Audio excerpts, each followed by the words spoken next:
आज सकाळी सकाळीच राधाला स्वामी आबांची आरती करायची होती, पण कोणी करू देईना म्हणून स्वतःच चढल्या मॅडम टेबलवर आणि चालू केली पूजा.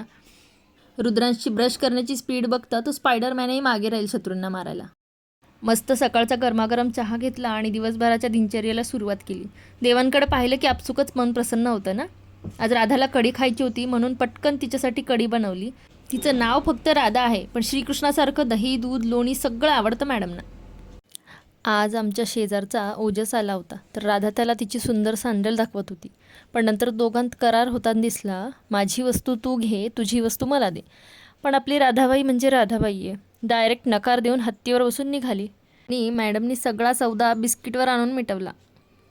इतकं भोळं आणि गुणी बाळ आहे माझं. थोडा वेळ गुणी बाळासोबत खेळून मग स्वयंपाकाच्या तयारीला लागले. आज बटाटा रस्सा आणि पुऱ्या करायचं ठरलं होतं. जास्त काही खास बेत नव्हता, पण रुद्रांशला पुऱ्या खायच्या होत्या त्यामुळे केल्या पुऱ्या. मुलांना खायचं होतं म्हणून त्यात जास्त काही न टाकता फक्त आपल्या साध्या घरच्या काळ्या मसाल्यात भाजी केली होती. पुऱ्या सकाळीच केल्या होत्या त्यामुळे काही टेन्शन नव्हतं. मग स्वयंपाक झाल्यावर मागच्या 2 दिवसांपासून वाट पाहत असलेल्या कपड्यांना त्यांच्या घरी पाठवायची सोय केली.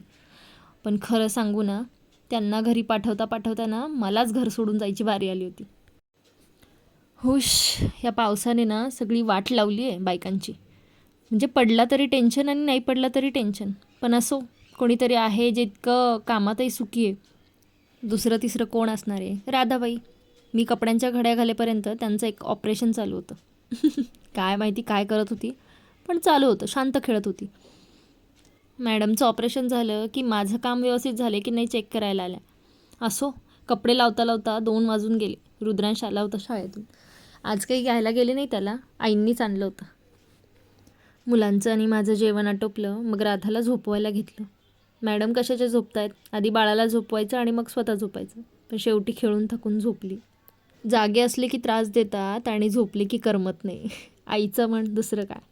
असो, त्यांना झोपवून मग मी थोडा निवांत विसावा घेतला.